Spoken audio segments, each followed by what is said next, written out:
el tiempo voy con lo que es mi columna, el día de la fecha, y un poco tiene que ver con lo que estamos escuchando, que suena como siempre, Noticias de Ayer, mi cortina de mi columna, que obviamente es de Los Redondos. Voy a estar hablando un poquitito de eso. En realidad voy a estar hablando de un suceso tremendo que ha pasado acá en nuestro país, que ha pasado en la cárcel de Devoto, que pasó en plena dictadura militar, y que es la masacre de Pabellón Séptimo. Y con eso voy a relacionar dos temas, uno de Los Redondos y uno del Indio Solari, que están escritos para esto y que mucha gente lo ha conocido el hecho por esto. Cabe aclarar que hay un montón de material en YouTube si quieren buscar, hay muchos youtubers que han hecho videos sobre esto, hay también columnas de distintos periodistas de rock que han hablado sobre esto, así que si tienen ganas y quieren investigar más, hay un montón. Y también hay muchos libros, uno de ellos en el que más se basa el Indio para escribir sus temas, lo voy a nombrar acá también, así que bueno, hay un montón de backup y de material si les interesa. Bueno, para empezar a hablar un poquito de lo que es esta etapa oscura, este hecho oscuro. En ese momento se lo nombró el motín de los colchones, porque obviamente en plena dictadura se mintió y se dijo que esto había sido un motín. Claramente no fue un motín, fue una masacre. Esto sucedió el 14 de marzo de 1978 en el pabellón séptimo de la entonces Unidad 2 de la cárcel de Devoto. La cárcel de Devoto, una cárcel emblemática acá en la ciudad de Buenos Aires, muy recordada seguramente por todos ustedes. No solamente en esa época alojaba presos comunes, como se los llamaba, sino también presos políticos, gran cantidad de presos políticos, plena dictadura, una dictadura que había empezado hacía casi 2 años en ese momento, y en ese contexto se da esta masacre. El pabellón séptimo estaba lleno de presos comunes, y cabe aclarar un poquito esto. ¿Qué eran los presos comunes? Bueno, eran hasta ladrones de robos, de hurtos pequeños o hurtos mínimos, como podían ser ladrones de autos o personas que hacían robos menores en los barrios, como también personas que eran encontradas con estupefacientes. Y dentro de eso entra la historia del amigo del indio que iba a morir esa noche y que había caído en cana solo con 18 años por tener 2 cigarrillos de marihuana o 2 porros, como solemos decirles nosotros. Una época donde la policía, como siempre, estaba, digamos, buscando chivos expiatorios y donde se inventaba toda una estructura del supuesto narco y en realidad era un pibe que tenía 2 porros. Un poco de esto habla la letra del tema en el que ahora me voy a introducir. En este contexto de lo que sucede esa noche en la masacre del pabellón séptimo, es que la noche anterior, la del 13 de marzo, los presos estaban viendo la tele, estaban viendo una película de de Steve McQueen, en el único televisor que tenían en ese momento, un televisor blanco y negro para todo el pabellón. Abro un paréntesis, el pabellón estaba habilitado para 70 personas y en ese momento había más de 170 reclusos que dormían en el piso porque obviamente no había camas y que esa noche, como manera de entretenimiento, habían pedido por favor que se les habilitara y se les permitiera usar la televisión para ver esa película. La cuestión es que a las 12:30 de la noche, mucho de esto contado por algunos sobrevivientes, que son los que todavía al día de hoy luchan por lo que es la masacre del pabellón séptimo, cambian la guardia y el guardia que viene dice que tienen que bajar la tele. Los reclusos se retoban, por así decirlo, y le dicen que no la iban a pagar la tele, que daba media hora de película, que por favor les dieran esa media hora más, que a las 12:30 terminaba el cine. Bueno, en este contexto es que se pone picante la cosa porque se retoban ante la orden de los guardias y esa madrugada ya entran guardias intentando llevarse al preso más antiguo y más respetado del pabellón, que es un poco el que pone esta voz en alto de decir no, acá la tele no se va a pagar. Este preso decide no salir, los otros reclusos también lo defienden porque sabían que salir implicaba golpizas muy grandes o inclusive podía ser la muerte. Y entonces ellos prometen que el otro día iban a venir con creces. La mañana del 14 de marzo amanecen entonces con policías de todo tipo, y con esto estoy hablando que eran más de 60 efectivos, y dentro de esos 60 efectivos había gente armada hasta los dientes, que empiezan a tirar contra los reclusos, que cierran las puertas de lo que era el pabellón séptimo, que no los dejan salir. Y se hace como toda una defensa, una barricada frente a los policías que estaban tirando con gases lacrimógenos, con armas de fuego para dentro de lo que era el pabellón. Y ahí viene esto de que se llama el motín, o se lo llama en ese momento el motín de los colchones, porque lo que hacen los presos es intentar poner esos colchones contra las rejas para evitar que pasaran las armas, o por lo menos para evitar que los policías vieran para adentro y pudieran tirar cuando ya empezaba a caer gente muerta y donde seguían tirando gases lacrimógenos para dentro del pabellón. Finalmente lo que sucede es que en una de esas defensas ellos intentan tirar un calentador y ese calentador que tenía querosén, los policías tiran directamente el querosén sobre los colchones, se arma un incendio tremendo, empiezan las llamaradas y en el medio de todo eso los tiros, el fuego, la muerte en carne viva para todas las personas que estaban ahí adentro. Tenemos un poquito para escuchar Pabellón Séptimo del Indio, así la gente un poco recuerda y sabe de qué se trata la historia.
Bueno, la letra particularmente de este tema retrata y habla exactamente de un caso puntual que sucede esa noche.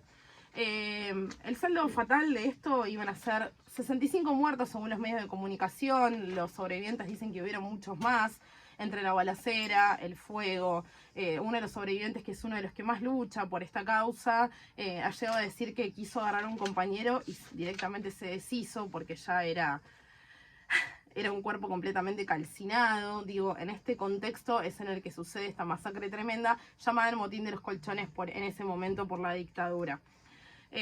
Bueno, acá me mandan un mensaje, que está bueno leerlo, porque esto yo no lo tenía. El karateca le decían al guardia cárcel porque les decía que practicaba golpes para lastimarlos más. Bueno, obviamente todo esto para que un poco se centren en lo que sucedió. En agosto de 2014 se iba a resolver delito de lesa humanidad, el caso de Pabellón Séptimo, a partir de un libro que saca Claudia Cesaroni, y porque ella también empieza un poco a ayudar a toda esta gente que estaba luchando desde esa época. Vuelvo un poquitito para atrás. Esa misma noche les toman declaración, o días después, en el Salaberry, como lo nombra bien acá el Indio en este tema que se llama Pabellón Séptimo, Historia de Horacio. Ella en este libro empieza, no solamente lo saca, sino también ayuda, digamos, a quienes en ese momento estaban luchando por todo eso, como decía hasta recién.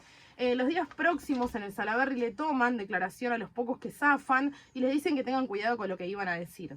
Por lo cual durante muchos años todo esto estuvo oculto, estamos hablando de plena dictadura militar, y después de eso no se le dio el mote de crimen de lesa humanidad durante un montón de años, porque justamente tenía esto de que eran presos comunes, y el hecho de que fueran presos comunes, perdón lo que están escuchando del otro lado, acabo de tener un problema técnico, el hecho de que fueran presos comunes un poco le daba como otra institución a lo que estaba sucediendo en la época, y por eso durante muchos años lo de Pabellón Séptimo quedó como un poco oculto. Bueno, el Indio para mediados de los 80 iba a leer un libro que se llama Crónica de Muertes Silenciadas, Villa Devoto, 14 de marzo de 1978. Este libro es del criminólogo Elías Neumann, y que él a su vez era el abogado defensor de Horacio, que es el que da el testimonio, que es al que un poco se escribe este tema, que es amigo de Pablo del Cebolla, que es al que el Indio lo nombra. El Indio tenía una cercanía muy grande con esta historia, no solamente por lo que había sucedido y por cómo lo interpela ese libro, sino también porque un amigo personal de él muere esa noche en Pabellón Séptimo, y era un poco lo que les contaba al principio de la columna. Luis María Canosa tenía solamente 18 años, cae en cana por tener 2 porros encima, eran conocidos del Indio de la Plata, y era el cantante de Dulce Membrillo, que Dulce Membrillo es la primer banda que tiene Federico Moura antes de Virus.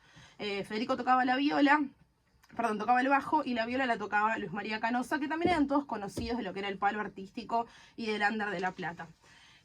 Luis iba a morir esa noche en Pabellón Séptimo, como decía hasta recién, con solo 18 años y estando en una cárcel preso por portar 2 porros, ¿sí? Así como lo escuchan. Y a partir de eso es un poco también, calculo yo, que lo interpela esta historia puntualmente y muy fuertemente al Indio. Él va a escribir 2 letras y 2 temas emblemáticos para este caso, no solamente Pabellón Séptimo, que es el que acabamos de escuchar recién completo y que trata la historia puntualmente de Horacio y de su amigo Pablo, el Cebolla. Iba a salir en El Tesoro de los Inocentes, en uno de sus discos como solista. Un poco esto también llevó a que la gente lo conociera masivamente, el caso de Pabellón Séptimo. En el recital de Mendoza del 2013 o 2014, si mal no recuerdo, lo nombra también, nombra el libro de Claudia Cesaroni y pide que este libro sea leído y le cuenta a la gente un poquitito la historia. Pero esto se antecede, y esto era lo que yo no sabía antes de hacer la columna. Por supuesto sí sabía la historia de Pabellón Séptimo y sí conocía el tema, que es un tema que a mí me encanta. Toxi Taxi, tema que abre La Mosca y la Sopa, disco de Los Redondos del año 91, como ya todos ustedes deben conocer. He hecho columnas acá en vivo, si no búsquenla, en YouTube está la columna sobre La Mosca y la Sopa, mi disco preferido en lo personal. Bueno, este tema abre La Mosca. Y este tema habla puntualmente del caso de Luis María, cuenta a lo largo de la letra un poco todo este suceso en cómo a él se lo llevan en cana, y tiene la célebre frase: un sueño con Luis María muerto, cuando me decía cada día veo menos, creo menos mal.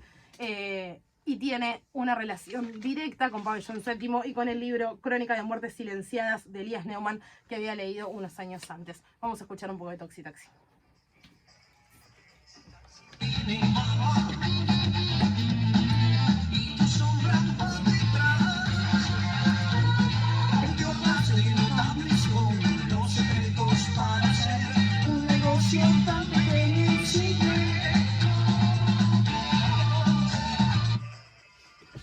Bueno, la historia... No tengo... Ahí está, ahora sí tengo retorno. Bueno, como decía hasta recién, un poco cerrando porque ya no tengo más tiempo, la historia de Pabellón Séptimo es muy fuerte. Es una de los hechos también repudiables, asquerosos e inmundos que nos dejó la última dictadura militar acá en Argentina. Si no saben sobre el tema, como les decía hasta recién, no solamente va a quedar subida la columna, sino también va a quedar subido en YouTube. Hay un montón de videos para que investiguen, hay libros que hablan sobre esto, escuchen las canciones, sientan lo que a veces también los autores hablan y por qué lo hablan y lo que quieren decir. Como siempre, acá desde Estación Beligerante y desde mi columna en especial, reivindicando a los que nos faltan y reivindicando cada lucha social, por supuesto. Toxi Taxi, entonces un poco la historia, y Pabellón Séptimo acá para Estación Beligerante. Gracias.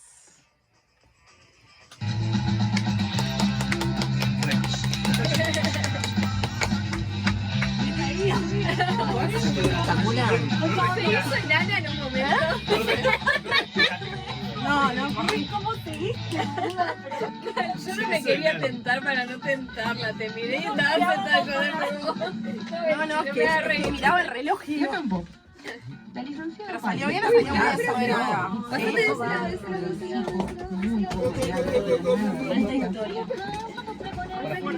Toca sintonizar con el inconsciente. Bienvenido. Ale. Correte.